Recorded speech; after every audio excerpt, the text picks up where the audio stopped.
OSHA states that anybody that climbs a ladder has to be ladder safety trained. The reason why you train is because you have to. OSHA states it. Why do you inspect? And the answer is the exact same as why do you train? OSHA requires it. What a lot of people don't understand too, James, is that when do you inspect the product? It's a very, very, very valid question. And most people say, hey, my guys do it once a month, once a year, which is probably more than most. OSHA requires the ladder to be inspected prior to every use. The Climb Academy is simply an acronym. The C stands for choose the right ladder, fiberglass versus aluminum, step versus the extension. The L is look at the ladder. That's the inspect process that we're talking about. The I is ensure a safe ladder set up. It'll go over working around the door frame, maybe locking that door or cording it off with safety tape or things of that nature. The M is move safely, maintain 3 points of contact. And then last, the B, a safety expert, not a statistic, and it will go over just some generalities of that. It goes over the do's and don'ts of the ladders. Obviously, it uses our product, but it's not a sales presentation because, you have Louisville ladder, you can do this, that, or the other thing. It's very, very generic in nature.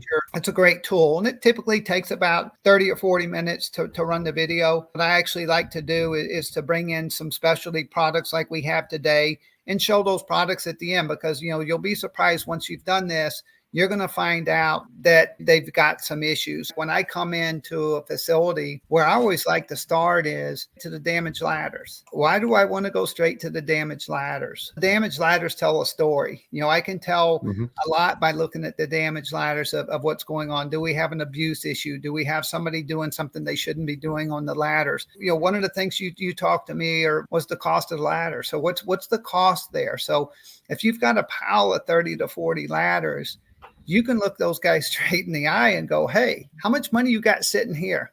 And so I want to take the point going to them is, what if I'm able to prevent them from getting to the pile altogether, or at least prolong them from getting to the pile? You've got their attention because when you're in front of that damaged pile, they can't dispute the fact that it's there. My whole point is use everything to your ability. You're walking past it anyway. Use it to your ability when you go in and you make that sales presentation. And these types of things that we're doing right now in the show, it just gives me the opportunity to touch those people and let them know, hey, if you're walking by it, walk by it with a little bit of attention to the detail, because you'll be surprised at the dividends that it will pay at the end. 9 times out of 10, if somebody comes in and says, hey, this is a price-driven particular situation, what I find out when I walk out of there, price is probably the farthest from their list.